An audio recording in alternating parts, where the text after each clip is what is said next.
മക്കളെ, today our portion is lesson 18 beauty your language. ഒരു കാര്യം മിസ് ചോദിക്കാൻ നേരത്തെ അതിന് മുന്നേ ക്ലാസ് പറയുന്നതിനേക്കാൾ മുന്നേ ഒരു കാര്യം ചോദിക്കട്ടെ. നിങ്ങൾ ലെസൺ 17 അഡ്വഞ്ചർ സ്പോർട്സ് ആ ചാപ്റ്റർ നിങ്ങൾ എഴുതി കഴിഞ്ഞു എന്ന് ഞാൻ വിശ്വസിക്കുന്നു. എല്ലാവരും നോട്ട്സൊക്കെ എഴുതി വെച്ച് നന്നായിട്ട് വായിച്ചു എന്ന് വിചാരിക്കുന്നതാണ് കേട്ടോ. നന്നായിട്ട് പഠിച്ചോ എല്ലാവരും? അത് കുറച്ചേറെ ക്വസ്റ്റ്യൻസ് ഉണ്ട് ആ ചാപ്റ്ററിൽ. ചാപ്റ്ററിൽ ഏകദേശം 11 ക്വസ്റ്റ്യൻസ് ഉണ്ട്. But it is very easy. Study it. Beauty your language എന്ന് പറഞ്ഞാൽ എന്താണ്? അത് നമ്മുടെ ഭാഷ. ലാംഗ്വേജ് എന്ന് പറഞ്ഞാൽ എന്താണ്? ഭാഷ. നമ്മുടെ ഭാഷയുടെ സൗന്ദര്യത്തെക്കുറിച്ചാണ്. നമ്മുടെ ഭാഷയിൽ മെയിൻലി ഒരു ഇഡിയംസാണ് ഇവിടെ പറയാൻ പോകുന്നത്. മെയിനായിട്ട് ചില പ്രയോഗങ്ങൾ, ചില ലാംഗ്വേജസിൻ്റെ പ്രയോഗങ്ങൾക്ക് ചില ബ്യൂട്ടി ഉണ്ടായിരിക്കും, ഒരു സൗന്ദര്യം ഉണ്ടായിരിക്കും നമ്മൾ പറയുമ്പോൾ. അതിൽ തന്നെ ചില മീനിങ്ങുകൾ ഹിഡൻ ആയിരിക്കും. അതിനെക്കുറിച്ചാണ് ഇവിടെ പറയുന്നത് നമ്മൾ. Some expressions beautify our language. For example, a difficult problem is called a hard nut to crack. Such expressions are called idioms. കുറച്ച് ഇഡിയംസിനെ കുറിച്ചാണ് നമ്മൾ പറയുന്നത്. ചില പ്രയോഗങ്ങൾ ആ പദത്തിൽ തന്നെ അതിൻ്റെ അർത്ഥങ്ങളും ഹിഡൻ ആയിരിക്കും, അന്തർലീനമായിരിക്കും അല്ലേ. ആ ഇഡിയംസ് നമ്മൾ കേൾക്കുമ്പോൾ നമുക്ക് വളരെ ബ്യൂട്ടിഫൈ ആയിട്ട് ലാംഗ്വേജിലുള്ള ആ ബ്യൂട്ടിഫുൾനെസ്, ആ സൗന്ദര്യം നമുക്ക് മനസ്സിലാക്കും. ഇവിടെ പറഞ്ഞിരിക്കുന്നത് difficult problem is called a hard nut to crack. നമുക്ക് ചെയ്ത് പരിഹരിക്കാൻ പറ്റാത്ത ഒരു പ്രശ്നം എന്ന് പറഞ്ഞു കഴിഞ്ഞാൽ ഒരു ക്രാക്ക് നട്ട് എന്ന് പറഞ്ഞു കഴിഞ്ഞാൽ ഒരു നട്ട് നമ്മളത് പൊളിച്ചെടുക്കുന്നതിനേക്കാൾ അത്രയും ഡിഫിക്കൽട്ടായിരിക്കും നമുക്കൊരു ഡിഫിക്കൽട്ട് പ്രോബ്ലം എന്നാണ് ഇവിടെ പറയുന്നത്. അങ്ങനെ പറയാൻ കാരണം നട്ട് എന്ന് പറയുന്നത് എന്താണെന്ന് പറയാം, അതിൻ്റെ ഷെൽസ് വളരെ വലിയ ഹാർഡായിരിക്കും. അത് പൊളിച്ചെടുക്കാൻ ഭയങ്കര പാടായിരിക്കും. First idiom, I was worried about the test, but it was dash. Answer, a piece of cake. You have to write their answer, a piece of cake. What is the meaning of this? ഞാൻ ആ എക്സാമിനെ കുറിച്ച് അല്ലെ ആ കാര്യത്തെക്കുറിച്ച്, not only the exam, whatever the problems, I was worried about that. പക്ഷേ അതൊരു വളരെ easy ആയിരുന്നു അല്ലേ.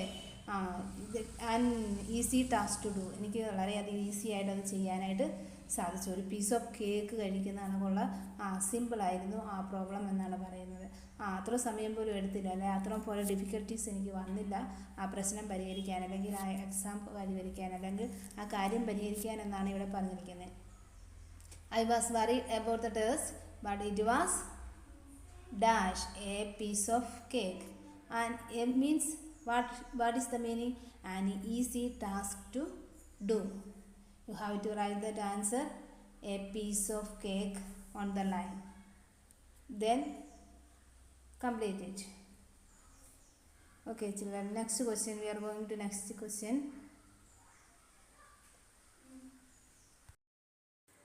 Second question, you have to dash to get this assignment completed on time. Answer, burn the midnight oil. Answer right there on the line, burn the midnight oil. Means work very hard. അതായത് നീ assignment complete ചെയ്യണമെങ്കിൽ, അല്ലെങ്കിൽ ആ കാര്യം complete ചെയ്യണമെങ്കിൽ നീ day and night hard work ചെയ്യണം. Burn the midnight oil. രാത്രിയിലും പകലും ഇല്ലാതെ വർക്ക് ചെയ്തെങ്കിൽ മാത്രമേ നിനക്ക് ആ ജോലി അല്ലെങ്കിൽ ആ അസൈൻമെൻറ്റ് പൂർത്തീകരിക്കാനായിട്ട് സാധിക്കുകയുള്ളൂ. Third question, we go out to eat dash. Answer, once in a blue moon. Write the answer on the line, once in a blue moon. ഇതിനകത്ത് എന്താണെന്ന് ചോദിച്ചാൽ ഞങ്ങൾ ആഹാരമൊക്കെ പുറത്ത് പോയി കഴിക്കണമെങ്കിൽ അത് once in a blue moon, വല്ലപ്പോഴും, വളരെ very rarely, means very rarely, വല്ലപ്പോഴും സംഭവിക്കുന്ന ഒരു കാര്യമാണ് അല്ലേ. വർഷത്തിലൊരിക്കലോ അല്ലെങ്കിൽ അത്ഭുതകരമായിട്ട് സംഭവിക്കുന്ന ഒരു കാര്യം മാത്രമാണ് ഞങ്ങൾ പുറത്ത് പോയി ആഹാരം കഴിക്കുക എന്ന് പറയുന്നത്. We go to eat dash once in a blue moon എന്നാണ് പറയുന്നത്. അപൂർവമായിട്ട് സംഭവിക്കുന്ന ഒരു കാര്യത്തെയാണ് നമ്മൾ അങ്ങനെ പറയുന്നത്. വെരി റെയറായിട്ട് സംഭവിക്കുന്ന കാര്യങ്ങൾ. അച്ഛൻ ഇത് വാങ്ങിക്കൊണ്ട് വന്ന് ഇത് once in a blue moon എന്ന് വേണം പറയാം. അതുപോലെയാണ് കാര്യം. Fourth question, at present singing is my dash. Answer bread and butter. Write the answer bread and butter on the line. That means main source of income. എന്താണ് എൻ്റെ പ്രധാന വരുമാന മാർഗം അല്ലേ? ചിലർ പറയും ഇതെൻ്റെ പ്രധാന വരുമാന മാർഗമാണ്, എൻ്റെ പ്രധാന ഉപാധിയാണ്, എനിക്ക് ജീവിക്കാൻ വേറെ മാർഗമൊന്നുമില്ല, ഇതില്ലെങ്കിൽ ഇത് ചെയ്താൽ മാത്രം, ഈ ജോലി ചെയ്താൽ പാട്ടോ എന്തുവാകട്ടെ, ഏത് ജോലി വാട്ട് എവർ ഇറ്റ് ഈസ്, അയാളുടെ മെയിൻ വരുമാനമാണെങ്കിൽ മെയിൻ സോഴ്സ് ഓഫ് ഇൻകം, അതിനാണ് പറയുന്നത് ബ്രെഡ് ആൻഡ് ബട്ടർ അല്ലേ? നമ്മളുടെ ഇൻകം എന്തിനു വേണ്ടിയാണ്? പ്രധാനമായിട്ടും നമ്മൾ ആഹാരത്തിന് വേണ്ടിയാണ് നമ്മൾ അത് കൂടുതൽ പേരും ജോലി ചെയ്യുന്നത്. നമ്മൾ കഴിക്കാൻ, ആഹാരം കഴിക്കണം, നമുക്ക് ജീവിക്കണം അല്ലേ? അപ്പം ബ്രെഡ് ആൻഡ് ബട്ടർ ഉദ്ദേശിക്കുന്നത് അങ്ങനെയാണ്. At present singing is my bread and butter. ഇവിടെ ഒരു പാട്ട് ജോലി, പാടുക എന്നുള്ളത് ഒരു സോഴ്സാക്കി, ഒരു ജോലിയാക്കി മാറ്റിയിരിക്കുകയാണ് ഇവിടെ. Now the fifth question is, it is shocking to find him so serious. Otherwise he is a dash in the school. Answer class clown. CLASSCLOWN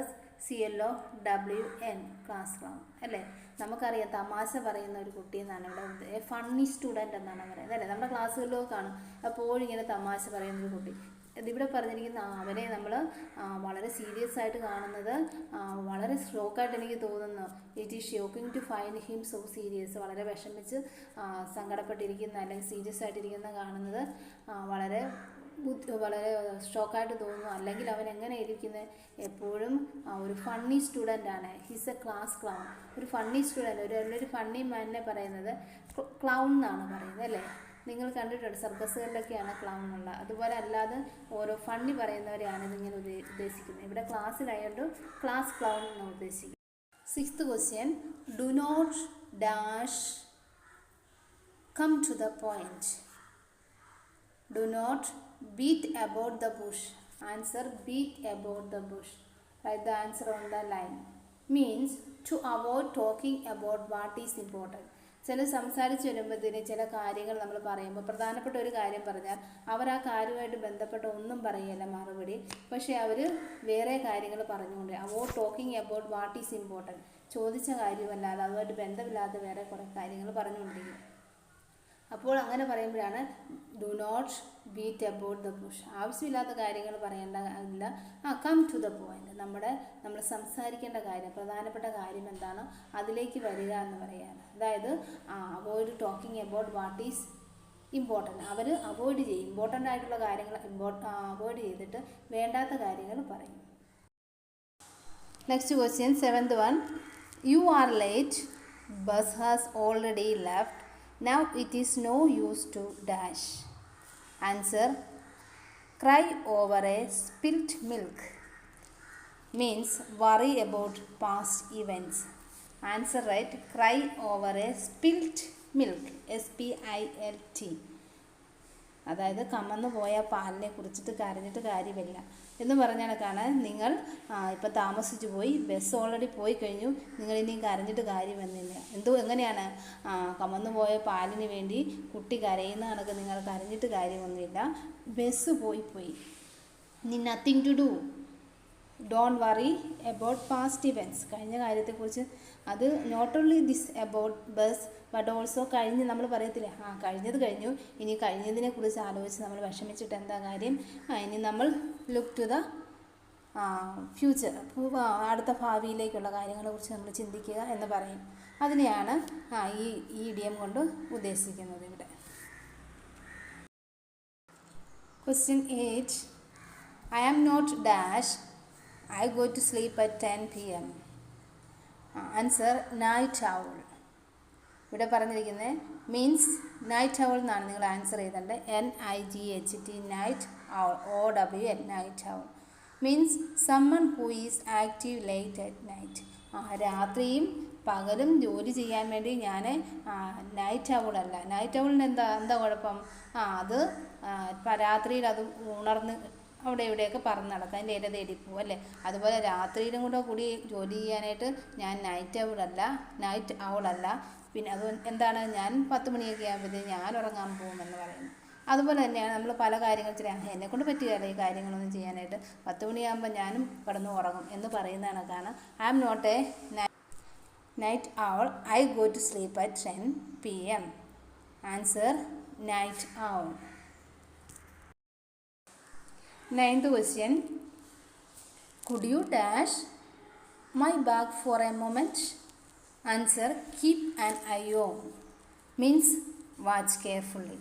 അതായത് ഒരു നിമിഷം നിങ്ങളെൻ്റെ കണ്ണിൽ എൻ്റെ ബാഗിലേക്ക് ഒന്ന് ശ്രദ്ധിച്ചേക്കണം, ഞാൻ അവിടെ വരെ ഒന്ന് പോയിട്ട് വരാം. അതായത് ഒരു നിമിഷം ഈ ബാഗിൻ്റെ കാര്യത്തിൽ മാത്രമല്ല, കുട്ടികളെ അടുത്ത് ഏൽപ്പിച്ചിട്ട് പോകുമ്പോഴോ അല്ലെങ്കിൽ മറ്റെന്തെങ്കിലും കാര്യങ്ങൾ പ്രധാനപ്പെട്ട കാര്യങ്ങളുണ്ടെങ്കിൽ നമ്മൾ അയൽപക്കത്തുള്ളവരോടോ അല്ല മറ്റുള്ളവരോട് പറയും, നിങ്ങളൊന്ന് ശ്രദ്ധിച്ചേക്കണേ, ഞാൻ ഒന്ന് ഇപ്പോൾ എൻ്റെ ഈ ബാഗോ അല്ല മറ്റു കാര്യങ്ങളോ ഒന്ന് ശ്രദ്ധിച്ചേക്കണം എന്നാണ്. വാച്ച് കെയർഫുള്ളി അല്ലെ മറ്റുള്ള കാര്യങ്ങൾ.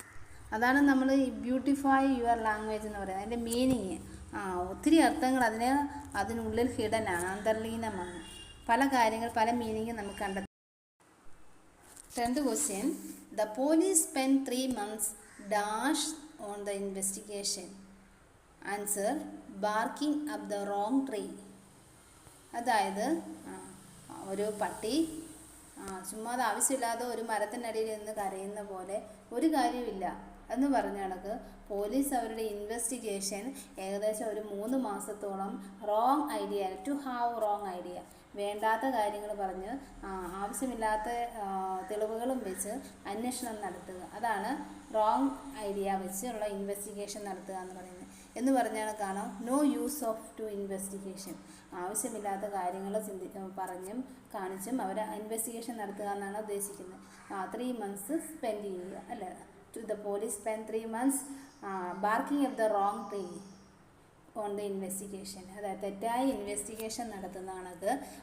അതിനോട് തുല്യമാണ് എന്താന്ന് പറയുക, ഒരു പട്ടി ഒരു മരത്തിനടിയിൽ നിന്ന് ആവശ്യമില്ലാതെ ബാർക്ക് ചെയ്യുക എന്ന് പറഞ്ഞാൽ കുരയ്ക്കുന്ന കണക്കാണ് ഇതിനോട് ഈ ഇഡിയംസിലെ അർത്ഥമായിട്ട് വരുന്നത്. Question number 11. Roaming here and there uselessly is dash. Answer, not my cup of tea. അതായത് something is not your interest. അതായത് നമ്മളൊരു ഇൻട്രസ്റ്റ് ഇല്ലാത്ത കാര്യത്തിന് വേണ്ടി നമ്മൾ ഇറങ്ങി തിരിച്ചാൽ നമ്മൾ എങ്ങനെയായിരിക്കും, ആർക്കോ വേണ്ടി ചെയ്യുന്നതാണ്. നമ്മൾ പറയത്തില്ലേ, നീ ആർക്കോ വേണ്ടി ചെയ്യുന്നതാണ് ചെയ്യാനാ, നിനക്ക് വേണ്ട കാര്യങ്ങൾ നിനക്ക് വേണമെന്ന് തോന്നി അല്ലെങ്കിൽ നിങ്ങൾക്ക് വേണമെന്ന് തോന്നി ചെയ്യുക. അപ്പോൾ the result will be good. പക്ഷേ ഇവിടെ ഒരു എന്താ പറയുക, roaming here and there useless is, ആവശ്യമില്ലാതെ അങ്ങോട്ടും ഇങ്ങോട്ടും കറങ്ങി നടക്കുക, അത് സ്വന്തം ആവശ്യത്തിനല്ല. Not my cup of tea എന്നാണ് ഉദ്ദേശിക്കുന്നത് ഇവിടെ. അത് something is not your interest, നമുക്ക് ഇൻട്രസ്റ്റ് ഇല്ലാത്തൊരു കാര്യം നമ്മൾ എങ്ങനെ ചെയ്യുമോ അതുപോലെയാണ് ആ ഒരു not my cup of tea എന്ന് ഉദ്ദേശിക്കുന്നത്.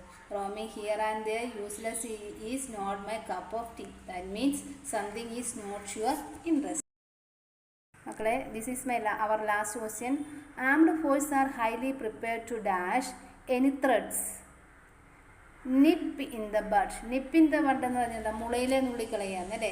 എന്തെങ്കിലും പ്രശ്നങ്ങൾ എന്തെങ്കിലും ഭീഷണി ഉണ്ടെങ്കിൽ ആംഡ് ഫോഴ്സസ് എന്താണ്, അവർ നേരത്തെ മുളയിലെ നുള്ളിക്കളയാൻ വേണ്ടി അവർ ഹൈലി പ്രിപ്പയർഡാണ് ആംഡ് ഫോഴ്സസ്. അതായത് prevent something at the beginning, അതായത് അതിനെ തടയുക, തുടക്കത്തിൽ തന്നെ അതിനെ നുള്ളിക്കളയുക എന്നാണ് ഉദ്ദേശിക്കുന്നത്. അത് ഈ ആംഡ് ഫോഴ്സിൻ്റെ കാര്യം മാത്രമല്ല, എന്താണ് ചില നമ്മൾ പറയലേ, കുട്ടിയുടെ സ്വഭാവം കണ്ട അത് മുളയിലെ നുള്ളിക്കളയേണ്ടതായിരുന്നു, അവൻ്റെ തെറ്റായ ശീലം അവൻ ഇത് ഇങ്ങനെ ചെയ്തുകൊണ്ടേ ഇരിക്കുകയാണ്, അവന് വീണ്ടും ഇങ്ങനെ തന്നെ ചെയ്യത്തുള്ളൂ. എന്തുകൊണ്ടാണ്, മുളയിലെ നുള്ളിക്കളഞ്ഞില്ല, അതുകൊണ്ട് എന്നാണ് ഈ പറയുന്നത്. Armed forces are highly prepared to nip the bud any threads. That means prevent something at the beginning. Answer right, nip the bud. Children, you have to write these 12 questions in your notebook properly and neatly. Answer by heart it.